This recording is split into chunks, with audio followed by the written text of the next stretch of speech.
Hello, everyone. I'm Alexis Philaktopoulos. I'm the president of College here in Athens, which is hosting this event tonight. We are here to discuss Greece-US relations at the halfway point of the Biden presidency. At the same time, we are here to attend the launching and to celebrate the launching of the Transatlantic Periscope. The Transatlantic Periscope is a project of the Bertelsmann Foundation. It is an interactive, dynamic, online tool that brings together expert commentary, high-quality media coverage, official policy documents, quantitative data, and social media posts, and great literature from America's bilateral relationship with its 27 European partners. The objective is to cultivate a broader and deeper understanding of the current and recent historical trends defining the relationship between the United States and each of the 27 European partners and, of course, the United Kingdom, an essential element of the transatlantic relationship. The methodology of the Periscope incorporates artificial intelligence and human curation by leading international affairs experts. And for the human element, the Bertelsmann Foundation is partnering with in-country experts from respected research organizations and academic institutions. ELIAMEP, the Hellenic Foundation for European and Foreign Policy, participates as a partner in the Periscope for the Greek module. And this event today, as I said, marks the official opening of the Greek version of the platform. The organizers of this event are the Bertelsmann Foundation and ELIAMEP, and the host, as I said, is College here in Athens, CYA. Now, a word about our panelists. I will start from left to right. Thanos Davelis. Thanos Davelis serves as the Director of Public Affairs at the Hellenic American Leadership Council, HALC, and he's also the host of the Greek Current, which is the podcast produced by HALC and Kathimerini.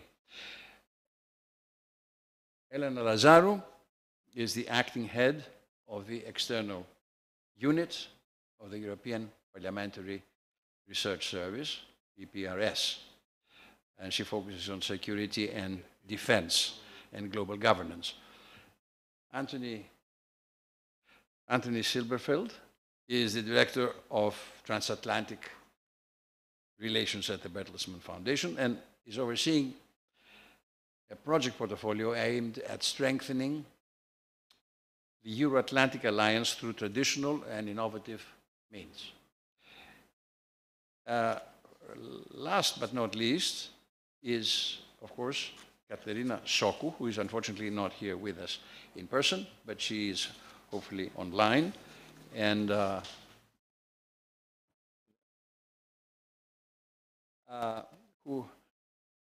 Katerina is a research fellow at ELIAMEP this year and has been awarded the research fellowship on Greek-American relations in memory of the unforgettable Theodore Kouloumbis. She's also the Washington correspondent of Kathimerini, as we all know. I would like to invite now Tony to present the Periscope in whatever way he thinks best. And after that, I will ask some questions of the panelists, and I'm sure that what will follow will be a very energetic exchange between the panelists here, and of course, questions from all of you at the audience. Thank you very much. Tony.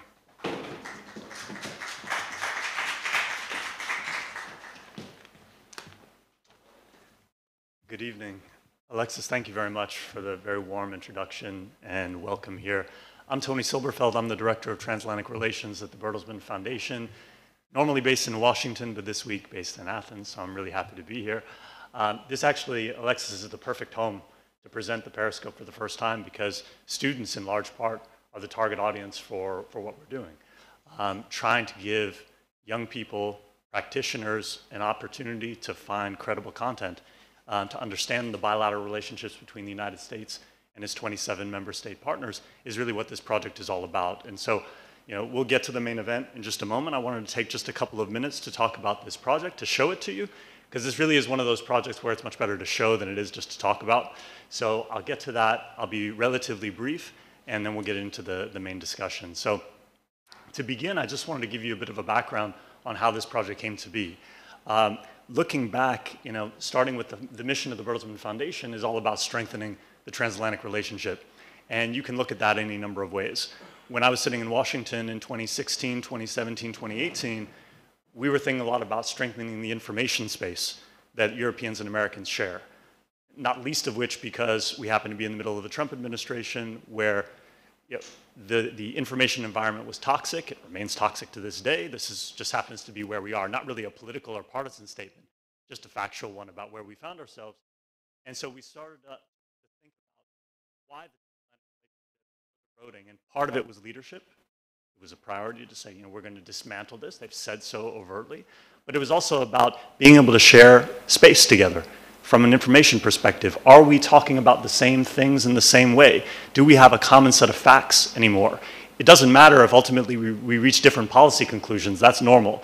But if we don't share the same facts anymore, then we've got a problem. And so we started to consider how we might resolve that very specific problem, and that led us to develop the platform that I'm going to show you in just a moment. And very briefly, Alexis did my job very easily for me. By explaining what it is at the crux of what we're doing here, and that is to demonstrate the most important content that we can possibly show you from the US perspective and its relationship with its 27 member partners. Right? So in this case, we'll talk a bit about the US-Greece relationship, but we already have 5 modules that have gone live. We have France, Germany, Italy, Spain, Ireland. So we're well on our way to ramping up to the 27 member states that we plan for this project. One thing that I do want to highlight is who is running this on the back end. This isn't, we're a couple of people sitting in Washington. We don't have the bandwidth or the expertise to say what is important in the US-Greek relationship. So we say, let's rely on the people who know best. Go to the people on the ground in each of these countries and partner with those people to determine what it is that people should see. Because at the end of the day, if it's not credible, there's no value here. Right? It needs to be trusted, it needs to be credible to combat the other things that we're seeing in the information space. And so in the Greek case, we partnered with ELIAMEP, who in our view, the most prestigious, most important think tank in Greece. So we really couldn't have done better. And I just want to start by thanking Elena and George and Athena, who are here from ELIAMEP, for really good partnership. And it's very refreshing from our perspective to be able to do it this way with such good partners. So with that, I'm going to go ahead and take you into the tour. I'm not sure how it comes up on there, but it will. Oh, there it is. Let's see if I can get rid of this. It's all in Greek, so wish me lots of luck. What I want to do is just give you a very brief tour of how it works, and hopefully you'll come back to the site at some point and explore for yourselves. I'm available here for those who are online. You feel free to reach me anytime. There's a connection here on the contact part of the site, but you can find me if you have any questions going forward. But I think it'll be a fun exploration for you. What I want to do is just go ahead and get right into it. So the first thing that you'll see is a landing page, which provides a map of Europe, essentially an abstract map of Europe with all of the live modules that exist right now. So we have Ireland, we have France. Are we seeing it? Thank you. That's better. We have Germany. Greece is going live today, so congratulations to our partners at ELIAMEP for that going live. We're very excited about that. And basically, this gives you a snapshot of what you're going to find on the site. So here, if you see my cursor surrounding this map, this allows you to navigate in and out of the different country modules. There we go. So you can navigate that way. There's a relationship trend. So this is based on a survey that we conduct in every country every month with a select group of experts that are identified by each of our country partners just to get a sense of what's happening in that relationship. Is the US-France relationship moving in the right direction, the wrong direction? How are things going with the Germans? How are things with the Spaniards, and so forth? And so each month, we get a sentiment analysis, basically, that points you in the right direction and gives you a signal as to whether or not this is something that you need to pay attention to as an observer of that relationship. We have trending topics, we have trending countries, we have what we call deep dives, which are more of a thematic focus. So it may be something from the Ukraine war to the European energy crisis that cut across multiple countries that's focused on a specific theme. So you may decide to search just based on US-Greek relations. You may decide you want to go by theme. This gives you two avenues to find the path that you're looking for. And then, of course, it has the total amount of content that you'll find on the site. Right now, the algorithm has brought 5 million pieces of content into the site. This is updated all the time. Now, if we're doing our jobs correctly, you'll never have to worry about 5 million pieces of content. The idea is that if our group of experts in each country bring forward only the most important things you need to read, the idea is that you're reading what the experts are reading every day, every week, every month, and are better informed about the state of the relationship. So that's how that works. What I want to do, though, is drill down into the Greek module, because not only are we here in Athens and it's the launch, but I think it's particularly interesting. This is what it looks like, and I'm going to take you on a tour of it because it'll give you a sense of how all the different modules work. The first thing we have here, of course, is we have the status of the relationship. Right now, it looks like things are going relatively well. For those who are interested in the methodology, it's on a scale of 1 to 10. We'll keep it simple, right? There's basically, there are gradations along the way, and it's based on the survey that we send out on a monthly basis. So things look relatively stable at the moment. What we have here in the timeline is there are three sort of principles for creating this site. It's context, continuity, and curation. Continuity is all about the timeline here. It's if you're interested in the US-Greece relationship, it matters what happens today. It mattered what happened yesterday, but it also might matter to you if you're doing research what happened a year ago, 2 years ago. So you're going to want to work your way backward into the timeline and be able to see pieces of content that have been identified, as you see in English and in Greek, that'll give you an indication of how this relationship has progressed over time. So it's not just a snapshot in time, but it gives you a much broader view of the relationship. As you make your way down the page, we have different content buckets, we call them, basically content categories, because every user is going to approach things differently. There are some people who like to read, there are some people who like to listen, there are some people who just like to watch things. So we try to cater to the various audiences that we have.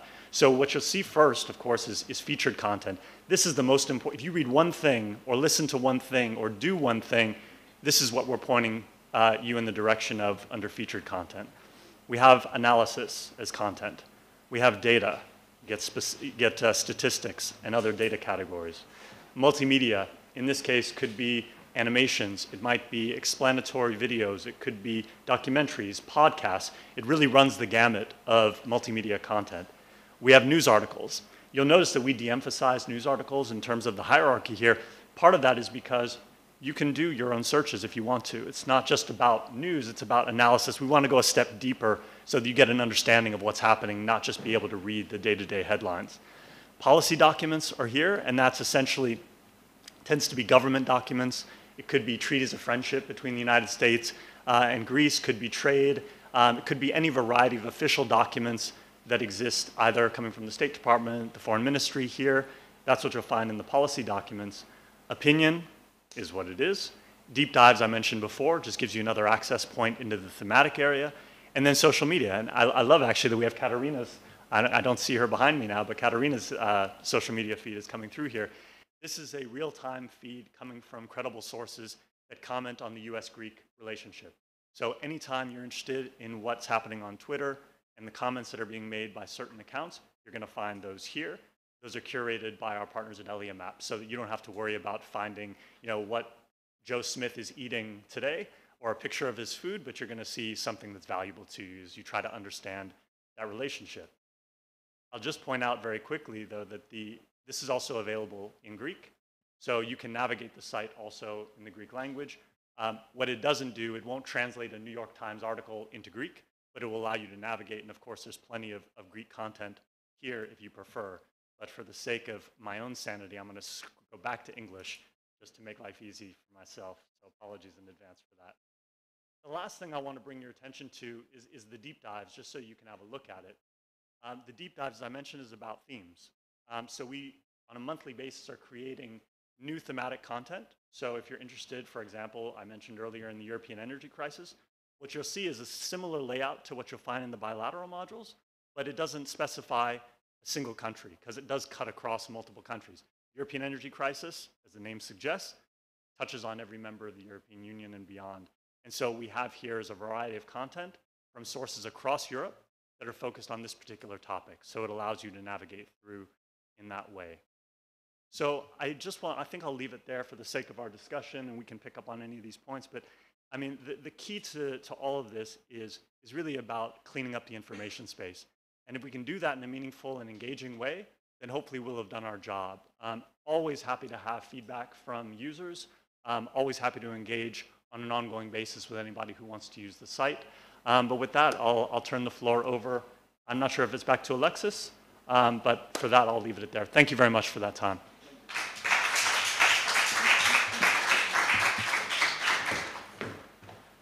Well, I'm deeply embarrassed and offer my great apologies to one of our speakers for not introducing him.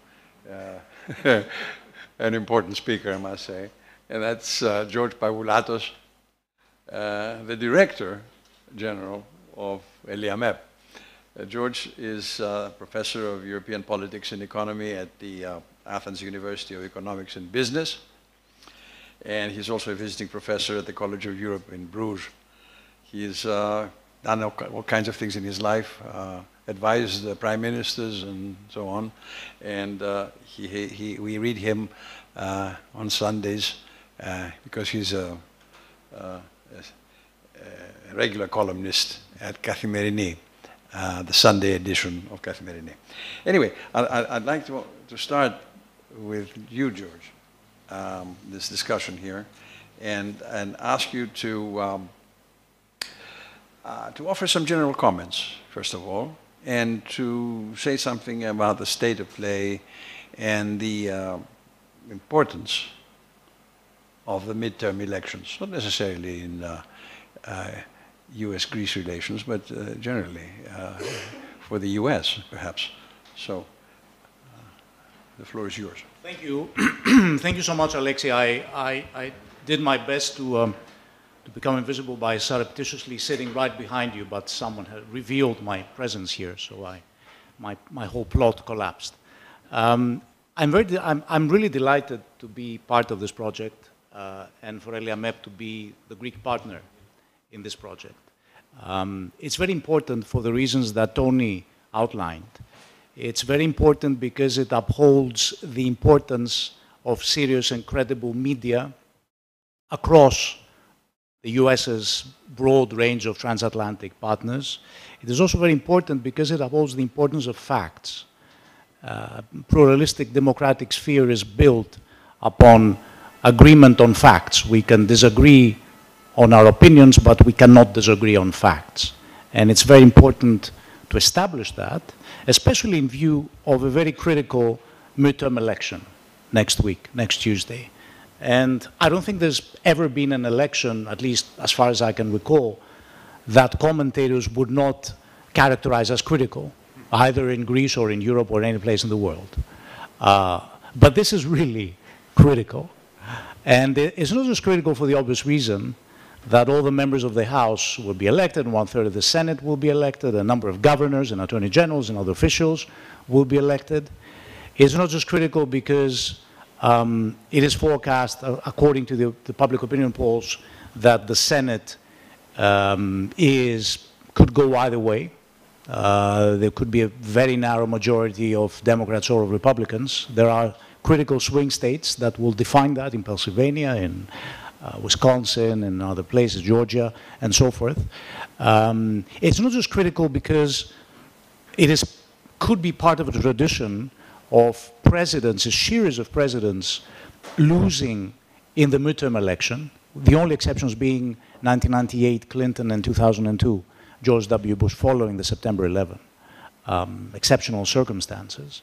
And it's not even just critical because the next administration, or rather the continuity of this administration following a negative result in the midterm elections, will mean that the Biden administration will be mired in what could probably be a gridlock and incapacity of putting forward very important legislation. Of course, this has been an administration which so far in these first 2 years has put forward the largest volume of the most far-reaching legislation for many, many years or decades. And this is not necessarily a qualitative assessment, it is just a statement of fact.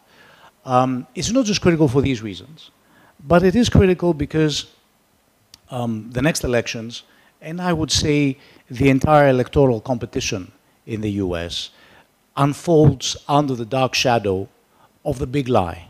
And the big lie is the claim of Trump supporters, who are unfortunately dominant in either explicitly or implicitly in the Republican Party, that the 2020 presidential election was stolen from Trump. Hence the campaign Stop the Steal and so forth. And it's also under the shadow, not just of the big lie, but of the big denial, which is the refusal of a worryingly significant number of Republican candidates, Trump supporters, to accept that they would concede to the result in the case in which they would lose the election. Now, this is not just a philological detail, because Trump spent weeks and months before the 2020 election undermining the validity of the election that would follow, and then spent weeks and months, and continues to do so, trying to overturn its legitimate result in every way, including most notably unlawful ways and unconstitutional ways, and from what we know from the January 6th committee, criminal ways as well. So for these reasons, this election is very crucial, and it is not just crucial for the US democracy, it is also crucial, I would say, for the state of democracy in the world, because we live at a time that when democracies are decreasing, receding in number, in strength across the world, in strength even within the democratic world, facing internal domestic challenges to the liberal rule of law, as we saw during the end of the Trump administration, of the difficulty of the transition. And we see this playbook being exported. Bolsonaro lost the election a few days ago in Brazil, has not conceded yet. This is unheard of. This is the most fundamental norm in democracy, is that if you lose the elections, you surrender power to the winner of the elections. This is the most fundamental pillar under which the democratic game unfolds. So it is very important what happens. It is very important what happens in terms of the message. It's very important what happens in terms of political capacity of those, the political personnel that will be, that will come forth following next Tuesday. And it's very important also in terms of what happens in terms of the people that the Republican Party will put in the Congress and the balances that the next Congress will have. And I'll leave it here.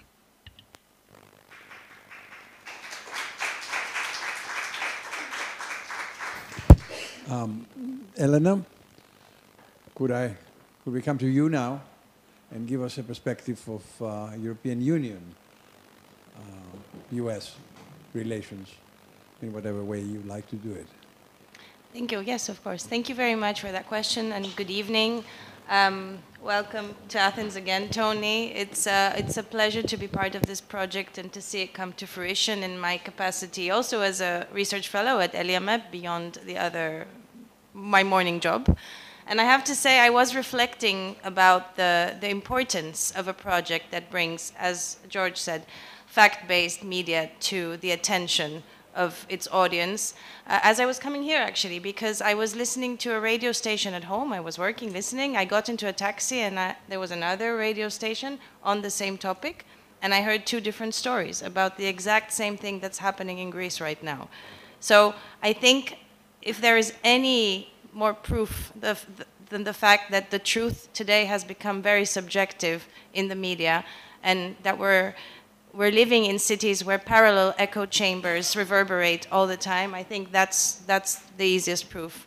You read a newspaper in the morning, another one in the evening, same topic, different thing. And this is not just Greece. This is every state in Europe, every state in the world. It's Brazil and it's the United States. And in our scientific effort to try and bring down the divisive walls between these echo chambers and fight disinformation and fake news, not for the sake of supporting one side, but for the sake of actually knowing what is actually happening in the world and being able to come up with the policy proposals and solutions. I think this is very important, and it's great that you're doing that in that step, covering relations between the United States and the individual member states. And this brings me to the question about the European Union, because in many ways, the project is a project that looks at the member state level, as we refer to that in Brussels. So when we're looking at Greece or Italy or Germany, we're looking at the member state level and the bilateral relationship with the United States. But all this is happening under a very big umbrella, which is EU-US relations, the transatlantic level.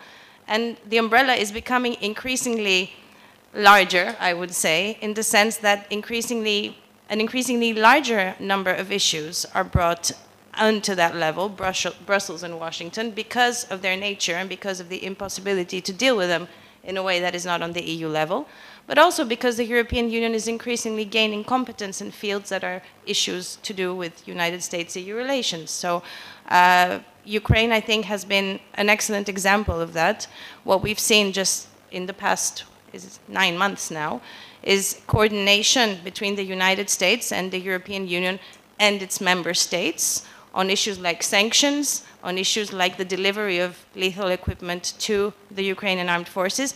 These are member state competences in the European Union. It's member states that implement them, but it's at the EU level, at the European Council level, at the Council of the European Union level, that these 27 are conversing with the United States about how to coordinate. And this is just an example, but I think it really speaks to how that relationship that each individual member state has with the United States is functioning under an increasingly more important coordinating role that comes from the European Union, and that in some areas, like digital and climate, is a legislative role for the European Union, but in others, like defense and security, which I've just mentioned, is a coordinating role. But it's still very important, and I think that's why we really have these 27 pools of information there that converge into, it's very interesting when you showed it. Actually, the deep dives, I would imagine, are very similar across EU member states, because these issues, I briefly glanced, looking at, it was difficult to turn that way, but I looked, it was energy, it was Iran, it was NATO. I imagine that across the board of the countries of the EU that you're looking at, they're the same. And that's part of the reason why this is happening, is because the same concerns are shared among EU member states, and that's reflected.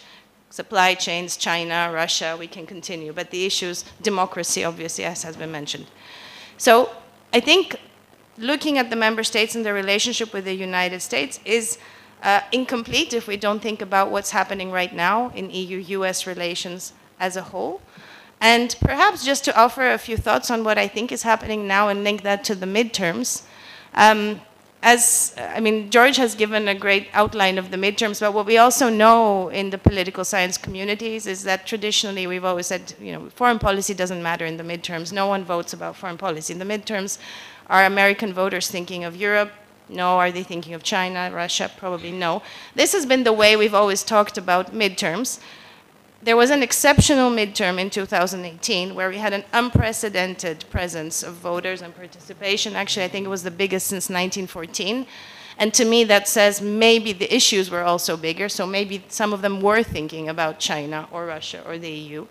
But even that point, rejective as it is about foreign policy being part of that story, is not valid anymore. And the reason why that's not valid anymore is because foreign policy in this age, which we generally like to call the age of geoeconomics, has become much more than just foreign policy. Foreign policy is now about domestic legislation.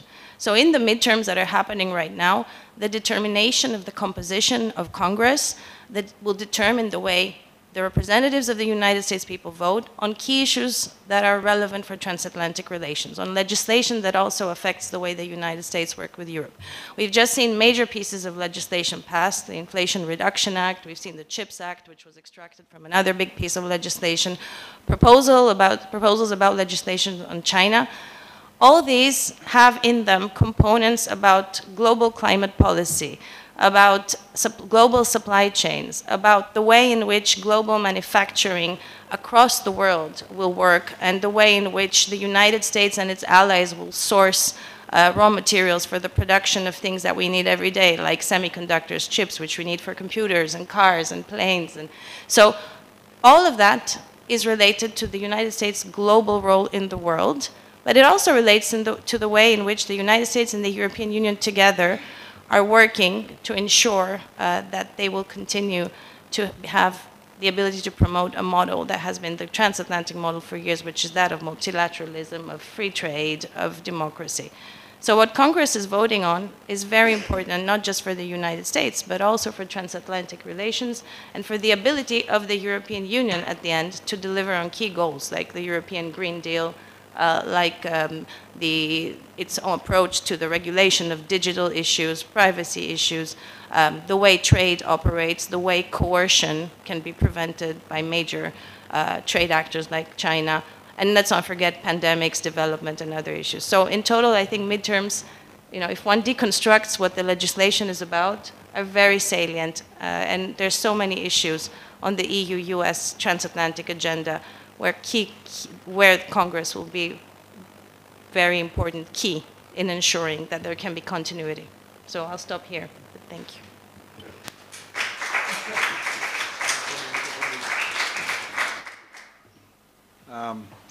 Thank you, Elena, for a great presentation here.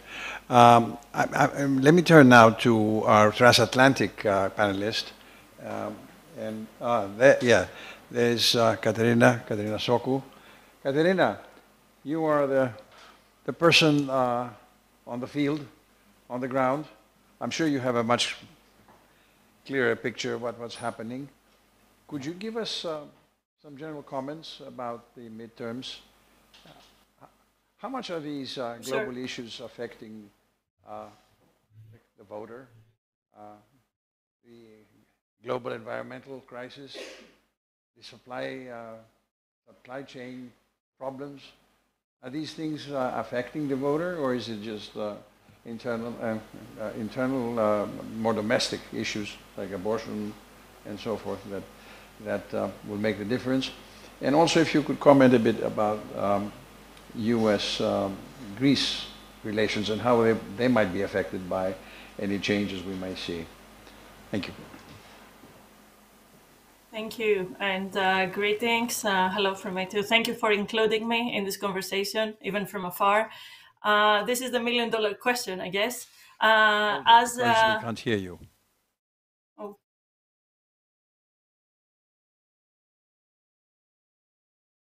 Yes, can you hear me now?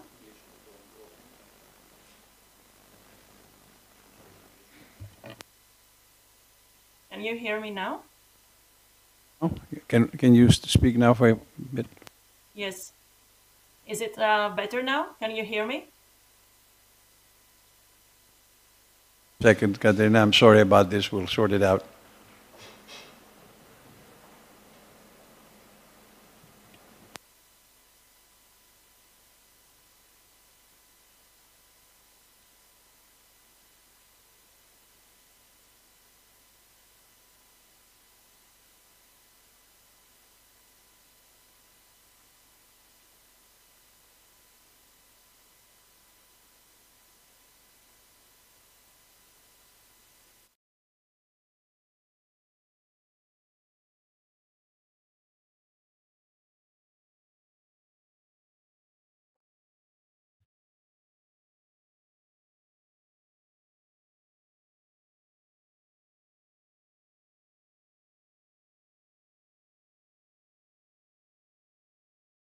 Back, Katerina, as soon as we figure out the problem.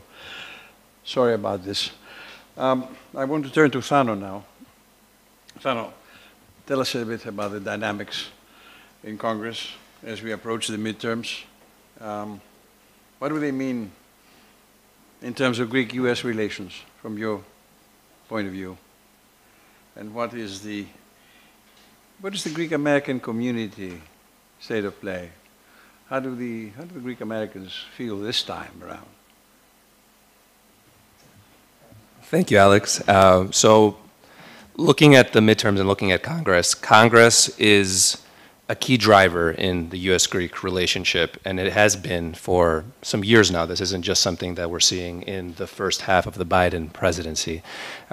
Congress has a lot of the key successes that we've seen in the US-Greek bilateral relationship, whether we're talking about upgrading in the US-Greek defense relationship, upgrades across the board when we look at the lifting of the arms embargo on Cyprus, for example. These have been successes that have been driven by Congress, and it's not surprising that they come after key legislative items such as the Eastern Mediterranean Security and Energy Partnership Act, and then all took place in Congress. So Congress has been extremely pivotal to the US-Greek relationship. As far as the dynamics in Congress when it comes to Greece, House Foreign Affairs Chairman Gregory Meeks, he recently told Kathimerini in an interview that this relationship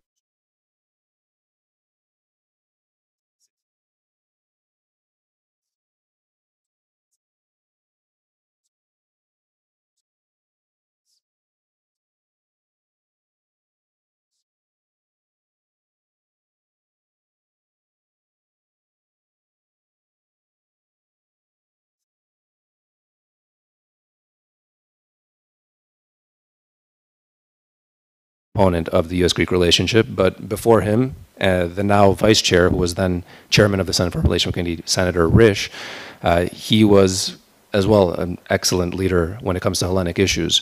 So the same goes in the House. And this by the bipartisan nature of the Greek-US relationship is a key element for the Greek-American community when it looks at what's it going to be looking out for in the midterms.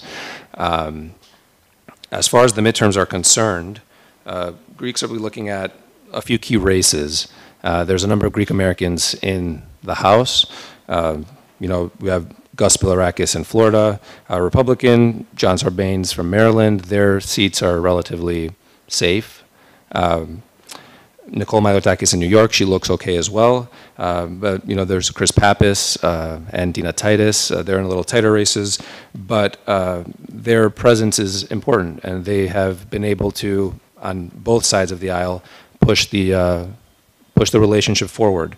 And what roles they have is also important. Dina Titus sits on the House Foreign Affairs Committee.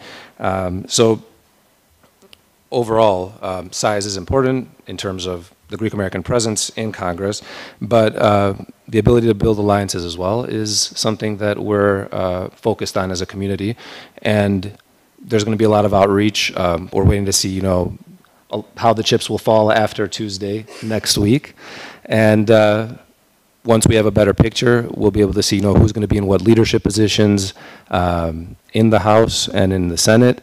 If the Senate flips, what does that mean for the Senate Foreign Relations Committee, where if the Republicans take the Senate, then Senator Risch will be chairman of the Senate Foreign Relations Committee, and then in the House again, we'll see changes in leadership.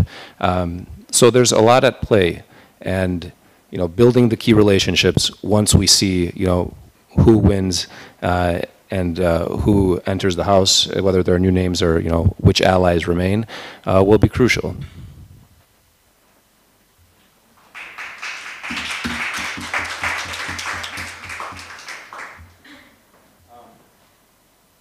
Although not directly affecting perhaps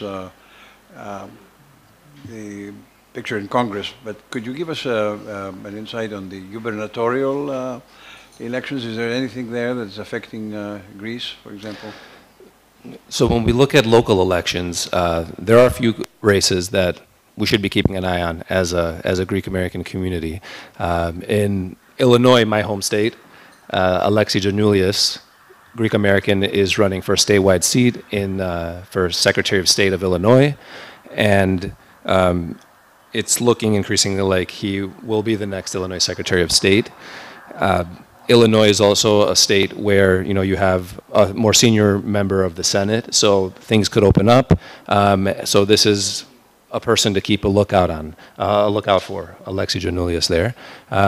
When we look over to Florida, there's a Greek American running in the Florida race for governor, Charlie Crist, who actually left the Congress to run for office. So that's one individual that we lose from the House, but that race looks less close than it looks like Ron DeSantis is quite far ahead. So we'll still see what happens on Tuesday, but that's one race to follow where Greek American is in the race. And when we look at California, Lieutenant Governor Eleni Kounalakis has, if Governor Gavin Newsom decides to run for president, and this isn't in this election, but looking ahead, and gets the nomination, we could see her propelled to governor of California, which is the 4th largest economy in the world. And additionally, if he doesn't run for president, there could be a Senate seat that opens up where Dan Feinstein is likely not going to run again. So there are things to look out for. And bringing us to, because we talked a lot about the House, there's another race in the Senate that is key to determining who is going to control the Senate, and that's in Pennsylvania, where John Fetterman is up against Dr. Mehmet Oz. That's a race that Greek Americans have been following closely, particularly due to the close ties that we've seen between Mehmet Oz and Erdogan's Turkey, and a whole list of policies that haven't been addressed, from genocide recognition to a number of others. So that race is extremely close, and it'll be one that I think many people will be watching and waiting to see how that turns out.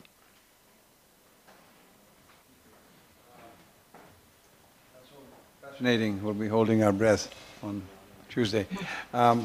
We'll make one new attempt now to connect with Katerina Soku in Washington, and I hope this time works.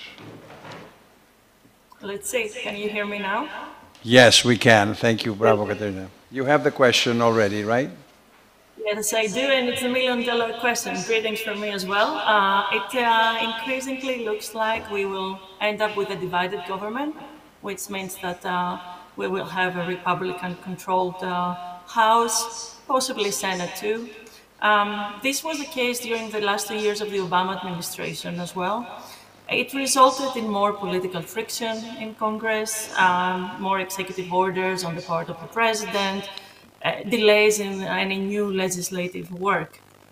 So I would expect to see more of the same in that front. Now, of course, foreign policy, and especially US-Greece relations, are not as controversial as domestic politics in Congress. Indeed, support for closer US-Greece relations has been and will continue to be bipartisan. It has been expressed in the Eastern Mediterranean Security and Energy Partnership Act, the Defense and Interparliamentary Partnership Act, and more recently, I would like to bring your attention to the bicameral and bipartisan resolution that was celebrating the US-Greece partnership. It followed the Greek Prime Minister's address to Congress.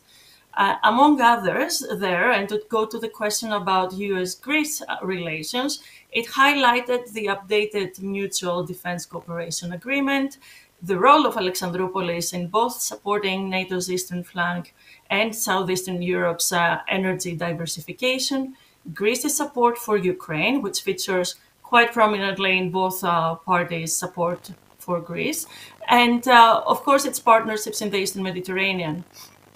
Now, of course, the general political climate may affect bilateral relations in the wider context of foreign relations in two ways. One is that consensus on foreign policy in Congress may suffer, and some parts, at least, of the Biden foreign policy may be challenged. We have seen Republicans and some Democrats already question continuing the unequivocal support of the Biden administration to Ukraine at its current levels, especially on the military front.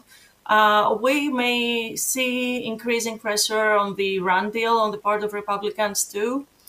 And of course, on Turkey, Senator Menendez, even if he loses the chair of the powerful Foreign Relations Committee, he will still retain the veto power, even as his veto power, even as ranking member. And he has warned that he will use it. And as Thanos mentioned as well, even his possible successor, Senator Rees, was one of those 4 members who introduced the resolution that I mentioned before to Congress. And of course, he has supported the legislation that has advanced the role of Greece and Cyprus as key allies and partners of the US in the Eastern Mediterranean. Now, second, delays and political friction may also hamper the ability of Congress to influence foreign policy through new legislation. And even though it happened for procedural reasons, the delays in the Senate, in Congress so far, have kept out of the NDAA the amendments setting conditions on Turkey to get the F-16 fighter jets. As a result, on the part of President Biden, and as he will not be able, the Democrat Party will not be able to push important new legislation unless they have the support of the Republican Party. President Biden is expected to focus on foreign policy, if anything, to secure his legacy as well, right? And that being said, even as no one should wish for a crisis with Turkey that he may need to intervene in, President Biden's interest in the region is well documented. But this should be seen in the wider context of the crisis at hand, Ukraine and China, of course, and keeping the NATO alliance together. So to summarize, even with a Republican-controlled Congress, the political situation in Washington is one that can be advantageous for Greece and Cyprus. And I tend to agree with actually the editor-in-chief of the Washington Monthly magazine, Paul Glastris, who recently wrote that no one can know what the political future of the United States will be, but for now it has a president more committed to the transatlantic relationship than any since Clinton and maybe even Eisenhower. And to build on it from a Greek perspective, we have 2 more years to work with an administration that is positive on strengthening Greece's geostrategic position, engage constructively in the wider neighborhood, increase trade and investment, support the energy transition and security in the region, and help diffuse Turkey's aggression. Thank you.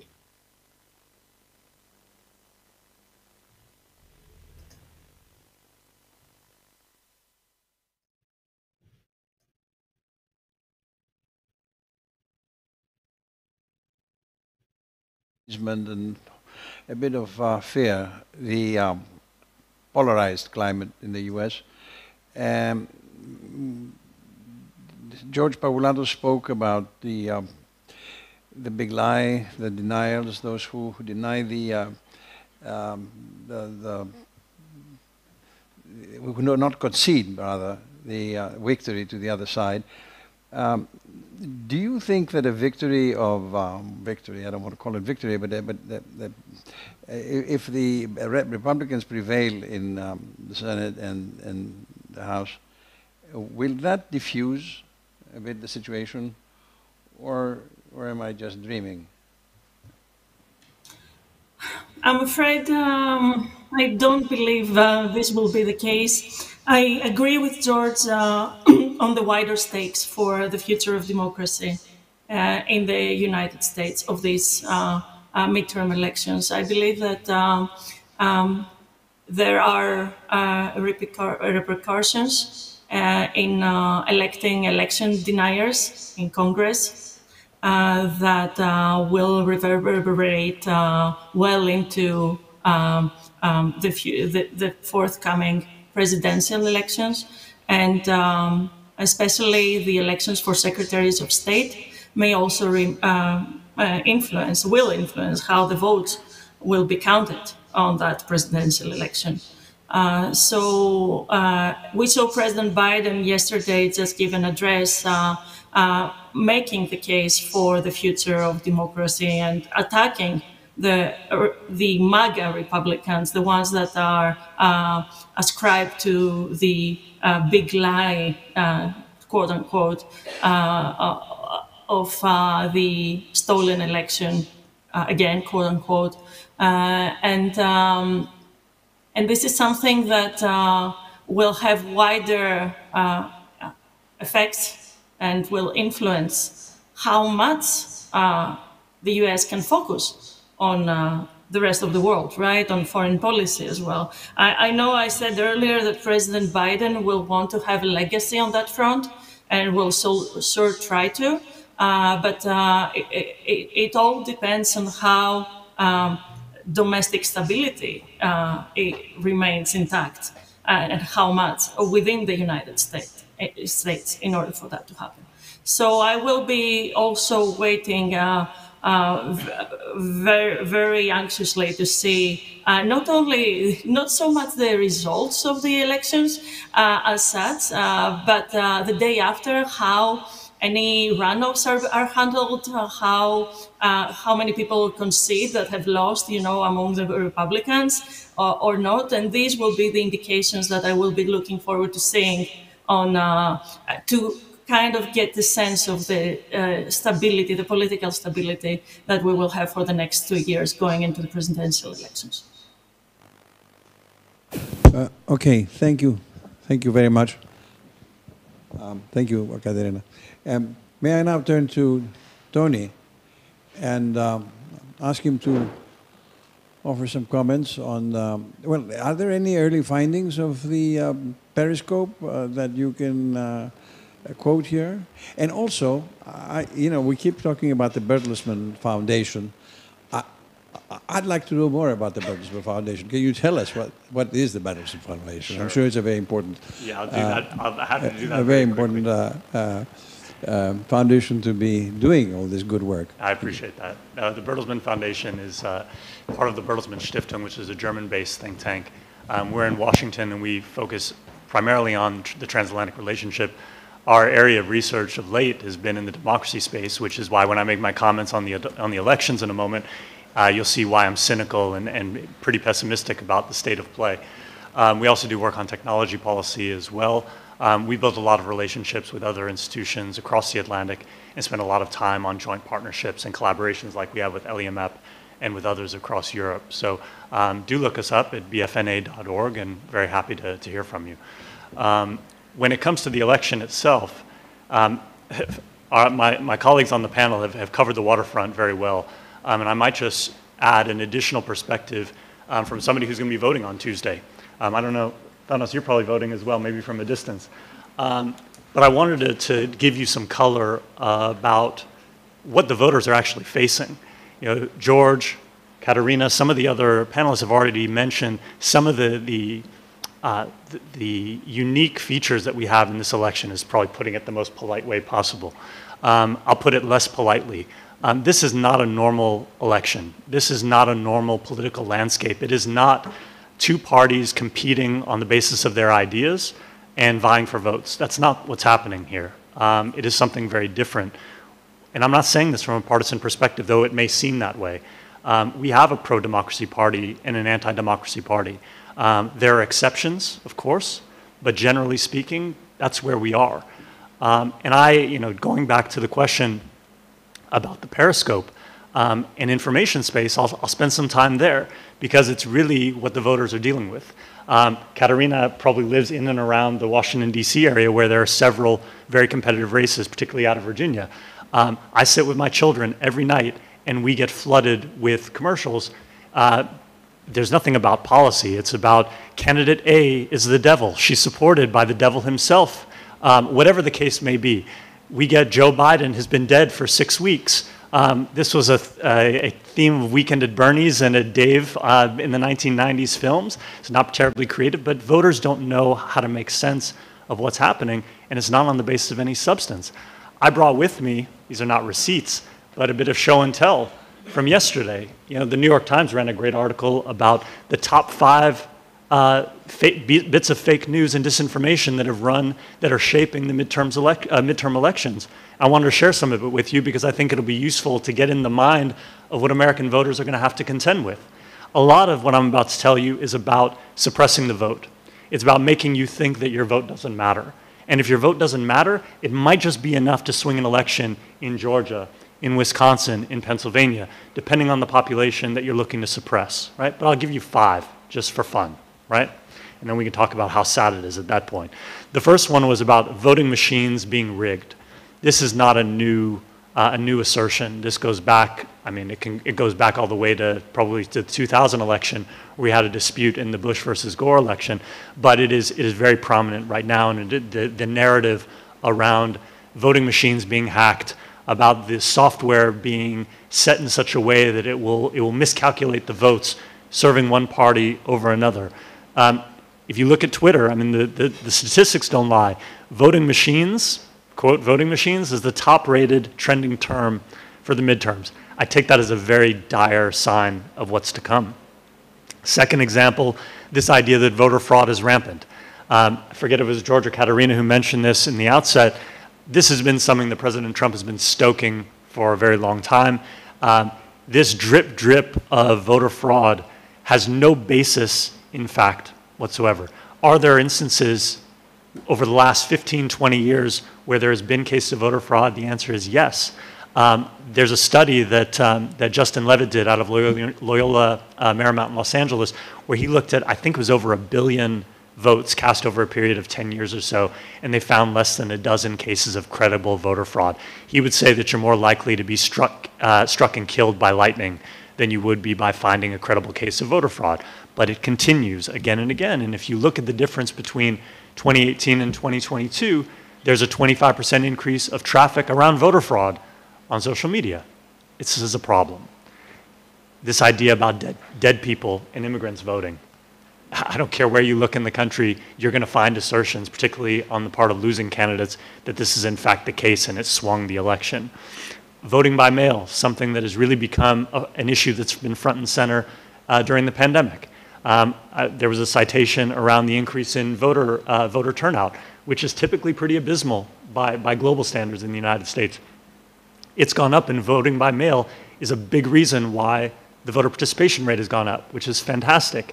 But we get an incident that traveled around the internet again and again and again the other day about a mail truck being set on fire and burned. And the assertion, of course, was that there were ballots for Republicans in that mail truck. The mail truck had no ballots in it. I'm not even sure what the circumstances were around the truck being lit on fire, but I can think of a number of reasons why that might be. But these are the things that circulate and what voters have to try to parse, and are really not qualified in any way, myself included, to make sense of what is right and what is wrong, what is fact and what is fraudulent. And then the last one is the one that concerns me most, and whether we're talking about Brazil or we're talking about the United States, Greece is going to go to elections next year. We've got plenty of elections coming up, and it's about voter fraud when it comes to delayed counts. We have a situation in the United States where not all votes, particularly because of vote by mail, are not all going to be counted on the night of the election. We had it in previous cases. We have it again now. Ted Cruz, a sitting senator from Texas, goes on Twitter and asks the innocent question, because that's sometimes how disinformation gets out there. He says, why is it only Democrat blue cities that take days to count their votes? Okay? That question is enough for a lot of people to say, of course there's voter fraud happening. The Democrats are going to overturn the results of a credible election after the election day because all these extra votes are going to start coming in. These are just several instances of how the voters are being disserviced by the information environment, how we really have no tools to combat it.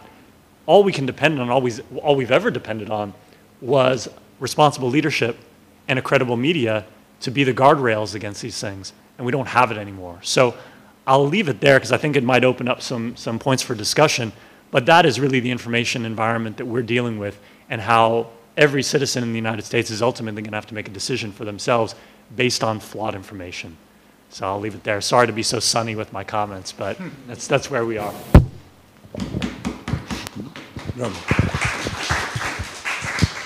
Thank you, Tony. I personally think from what I hear today that this is the great mission and the great contribution of the Periscope, the Transatlantic Periscope, that it will separate the wheat from the chaff, so to speak, and that we will be able to, you will be able to give the researcher, the student, the general public, the wheat. So, having said that, let me turn to our audience and see whether there are any questions from the audience. I see some members of the faculty, the CUA faculty here. I mean, do we have any volunteers? Well, if we don't, oh, you do. All right, here you go.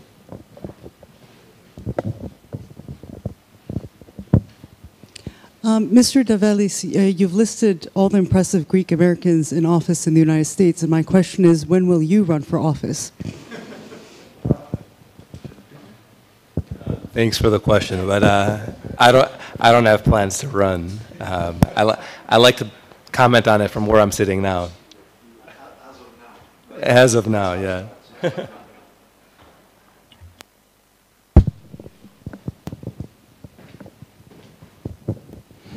Hi. So I wonder that even if you create a platform and you do research and you have methods to find the fact, which is really hard, especially with AI, you know, the deep fake. Take deep fake, for example, which completely messes what is a fact. Then again, let's say there is this golden site.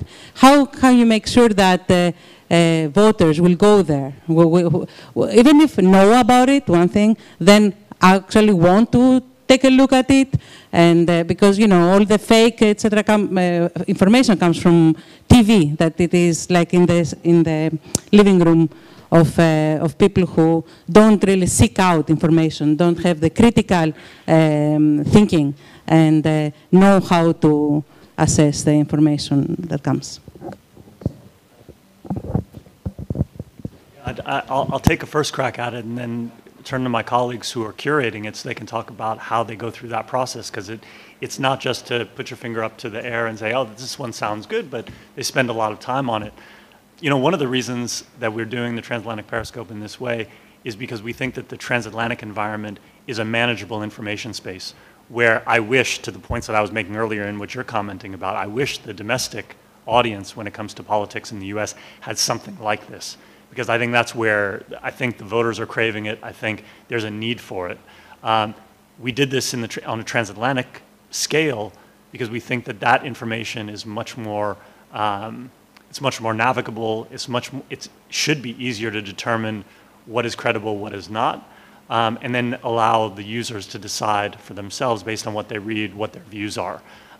So I think we're talking about two different types of environments. One that I think, while there's plenty of disinformation in the transatlantic space as well, I think it's a more manageable environment. The domestic political space is way beyond, I wish it wasn't the case, but way beyond my ability or our ability as a platform to be able to tackle. I might turn to our colleagues at ELIAMEP to talk about how that actually works.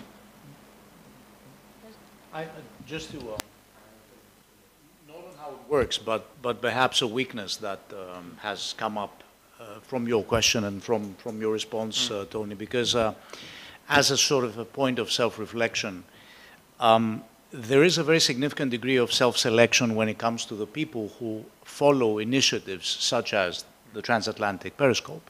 They are people like us, you guys. They are people who read newspapers, look for the facts, have a critical mind, do not take BS for truth, and are able to discern the fact from the myth that presents itself as a fact.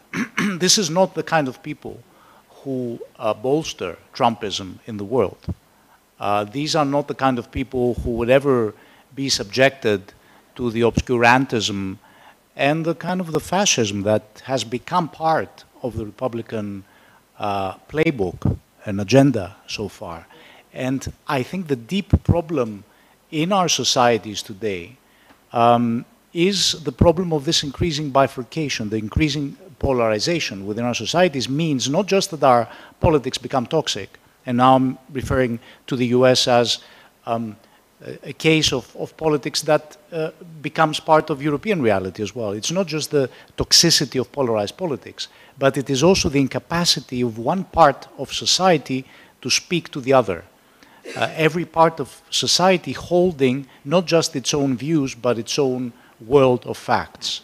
And our democracy and the whole idea of pluralism, liberal democracy, has been built upon this hypothesis that if you allow all views to be aired freely, truth will emerge, and people will somehow lean towards the truth, right? That's why, we have the First Amendment, that's why we value so much freedom of expression. We now live at a time that the manipulation of the facts and the manipulation of truth is such that creates a whole new dynamic within society that then creates its own politics that are fundamentally anti-democratic politics. And what I find very dangerous is if this kind of politics manages to succeed in the end, because that's when it becomes a playbook for exportation. In the same way that Trump inspired Bolsonaro, in the same way that we have Mr. Orban being a fan of Trump and hating Biden, in this same way, if there is a kind of electoral result, not just in these midterm elections, but most importantly in the next presidential election, if there is a Trumpist candidate who wins the next presidential election, then this playbook that I've described will become a success story.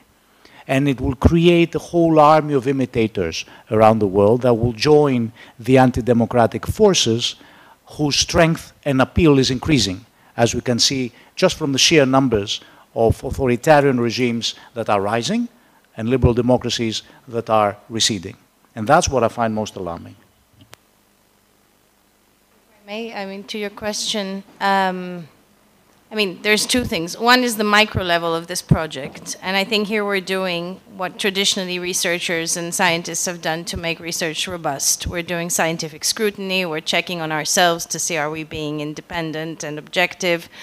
We're checking circulation numbers in order to make sure that, the press that we're including has widespread readership. But when I was doing my PhD, that was much easier. You just took the numbers and it was newspapers and you saw how many of the population, what percentage was reading what media. Now with social media, it's very difficult.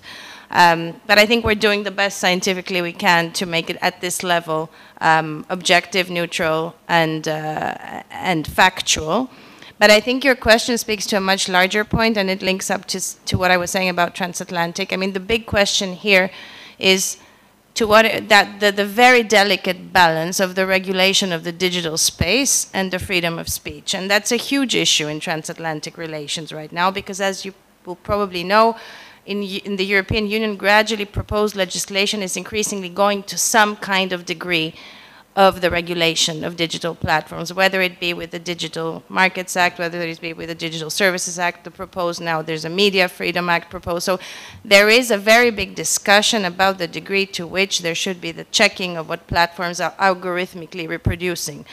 Because, there is a very, the balance between the freedom, but also to what degree is it actually a crime to mislead your readership. In the United States, that conversation is not there, because this goes to a very philosophical way, an ideological way, what these two societies represent. The United States is a much more free market, sort of open, sort of individualistic, and no one would want to see regulation. In principle, the regulation is a much harsher word in the United States than in the EU, and you see all that happen when the United States and the EU, for example, on congressional, parliamentary level, are discussing this issue of regulation of digital platforms. The feelings are the same, but the move to regulate that is very different because of the different ways of operation. There's an ongoing discussion about this on something called the Trade and Technology Council between the United States and the EU.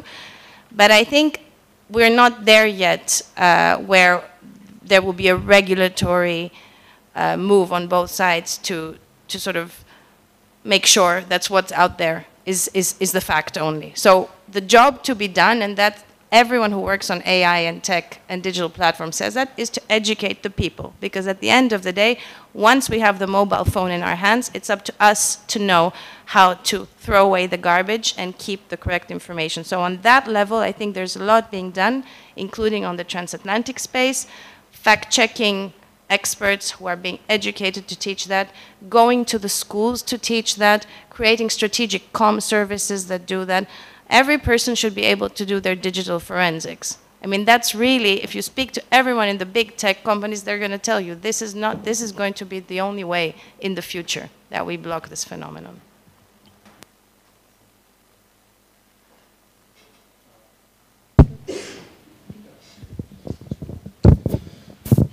Can you hear me? Yeah.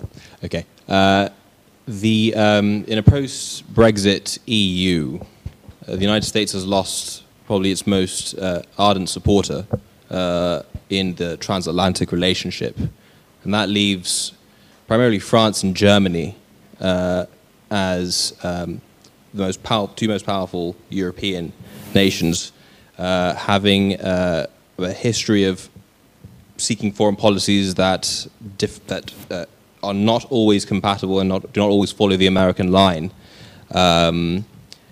And under these circumstances, what is the future of the transatlantic relationship? Do you think that the European Union, French and German-dominated European Union, will seek to carve out a different path for themselves, despite the ongoing Russian invasion of Ukraine, where policies are aligned?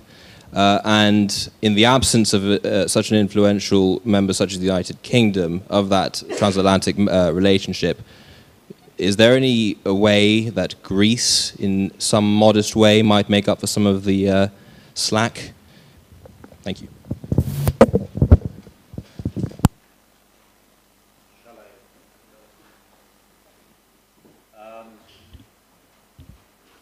I don't see a reasonable, plausible scenario of Europe choosing to dissociate itself as a European Union from its transatlantic ally, unless the transatlantic ally chooses to do so.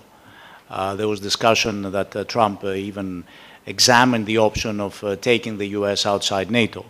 I'm not saying that that would be a highly probable outcome, because there would be filters on the way towards implementing that.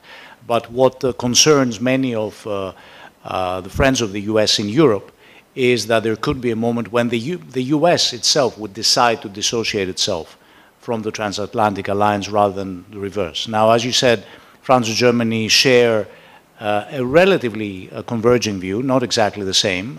Germany is transatlantic in its tradition, has been so throughout the post-war decades. The shifts that are occurring are not that notable as to say that it has fully converged with France's souverainist tradition and tradition of a much more skeptical approach towards the US, and France's ambition towards a greater degree of European strategic autonomy. But the objective of European strategic autonomy, while shared by a number of European Union governments, is clearly not shared by a critical other number of EU governments, most significantly the Visegrad countries, the Baltic countries, the entire Central and Eastern countries, as well as the northern member states, do not see any such evolution as a desirable path. They are very staunchly committed to the transatlantic alliance, and they see the Ukraine events, the attack of Ukraine, Russia's attack of Ukraine, as a proof that the shield of the European Union when it comes to systemic threats is NATO, much more than any sort of European defense.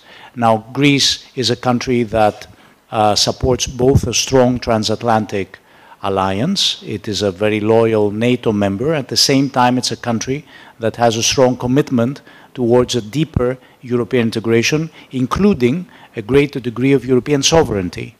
And I do not find these two objectives to be incompatible in any way, unless we reach a moment where the strategic objectives of a certain US administration would be so far divergent from Europe's interests that this would become a real dilemma. We are not yet there, and perhaps we will not even there during the Trump presidency, despite the toxic rhetoric. want to add a few things to that, George. You know, you asked about Greece picking up the slack, and I just want to give a bigger picture here. There was a recent piece in War on the Rocks by Thibault Mazurg, where he outlined how the Mediterranean is a new front line, especially since the Russian invasion of Ukraine. And Greece is on that front line. And we're seeing that already with the strategic importance of Alexandroupolis since the Ukrainian invasion, not just for moving, you know, military equipment up through NATO towards Ukraine, but serving as an energy hub, helping countries in the region break their dependence on Russian energy. So there's a lot of exciting developments in the region with Greece as the focus, and you know, with the basis being the U.S.-Greek relationship. So there is a lot of slack being picked up from Athens. There's more to do, obviously, but it's moving in that direction.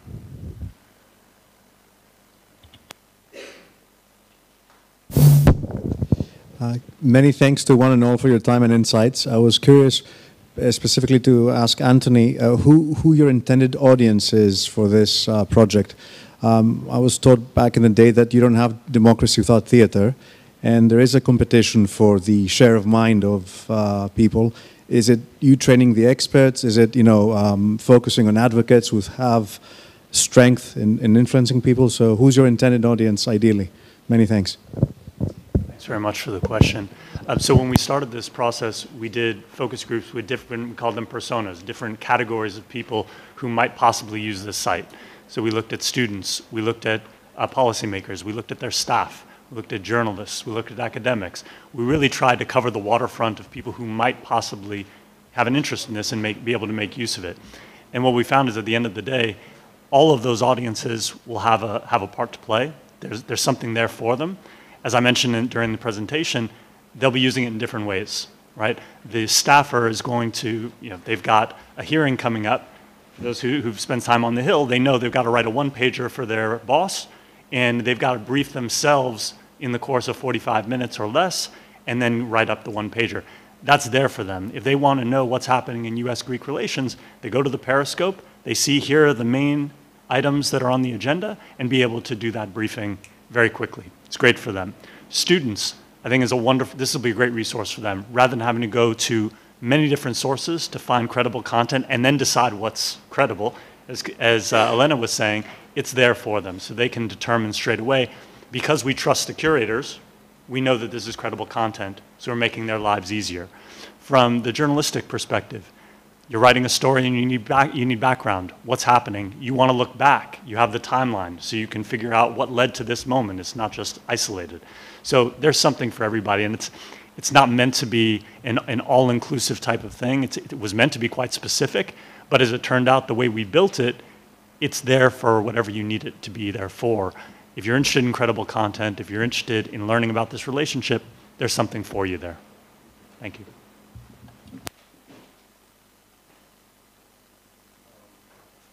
Okay. Unless there is more dialogue here to be had between you. Yes?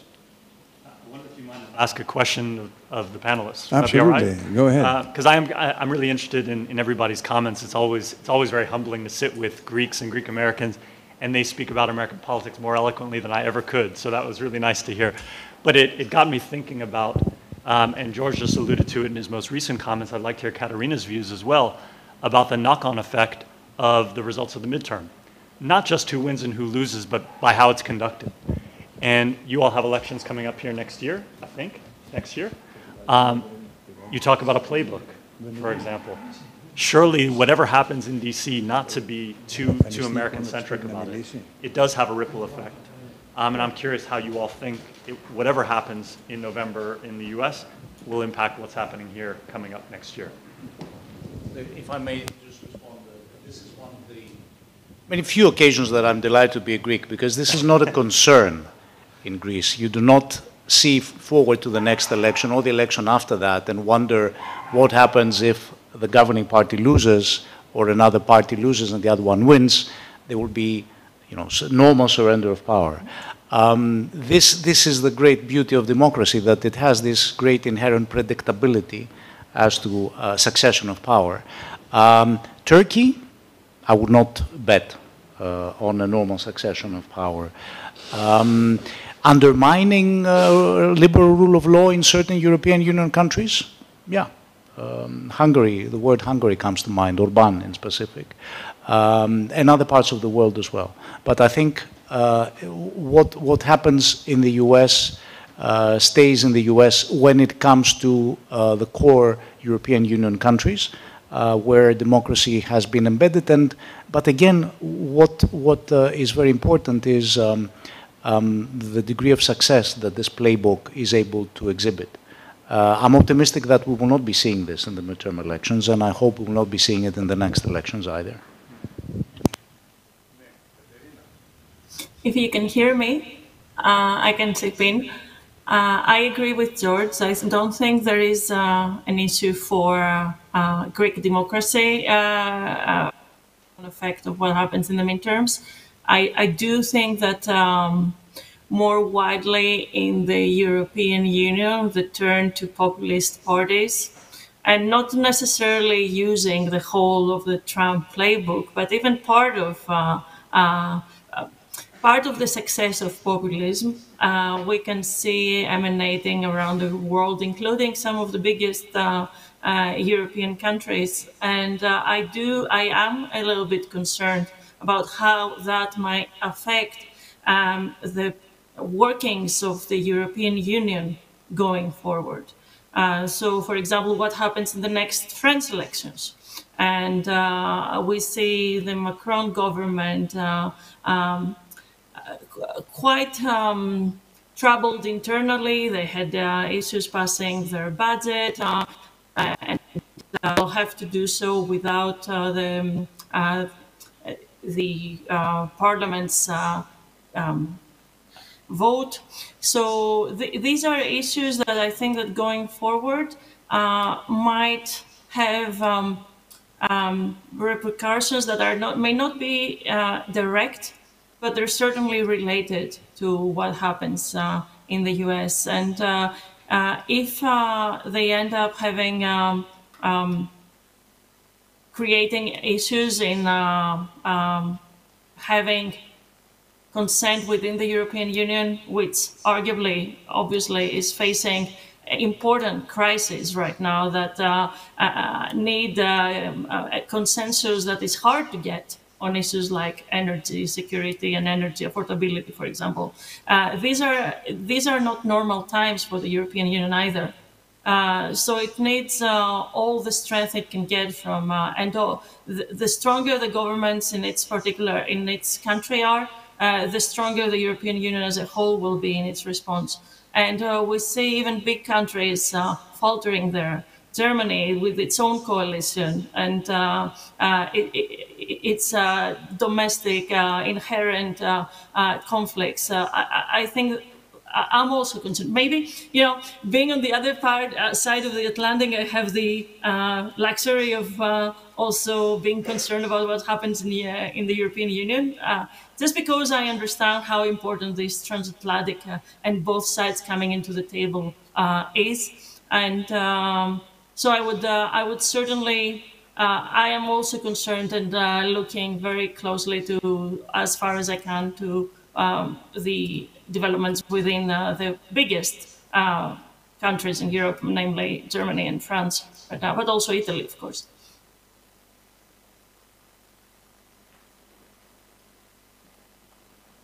Add a few things to that too.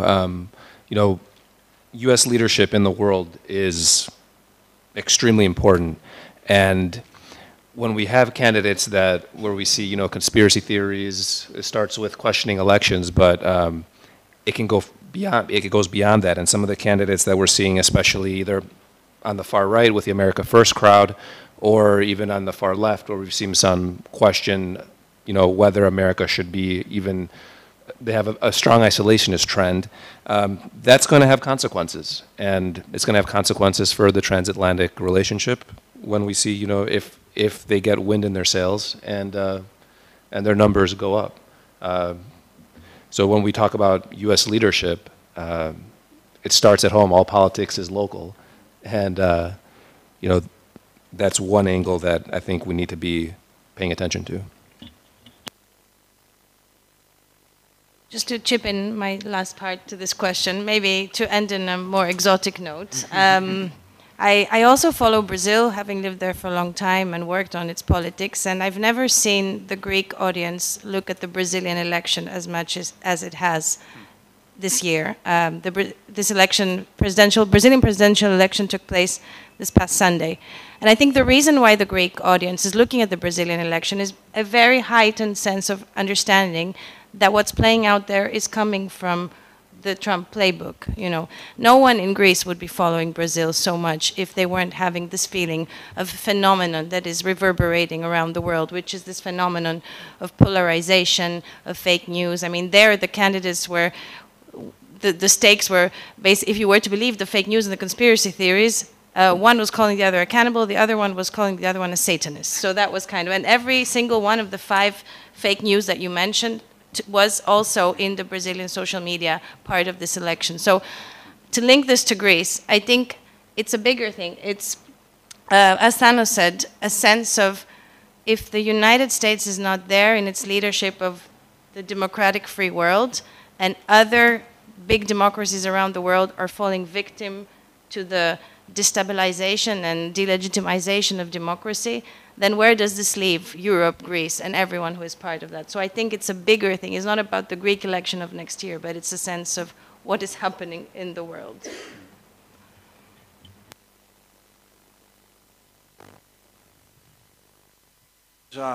Very interesting remarks. I want to thank our panelists. First of all, Katerina Sokou from the other side of the ocean, and Thanos Davelis, Elena Lazaru, Tony Silberfeld, and George Pavulatos for a very interesting evening as we anticipate the results of Tuesday. And I want to say that this was an evening with a dual purpose. One was to discuss the upcoming midterms, but also to herald, to salute the arrival of the Greek version of the Transatlantic Periscope. And we should be assured that if we do go online and we will find the Greek version today, right? We will, Tony? All right, good. Right, thank you all. Thank you for the panelists and Tony, thanks very much.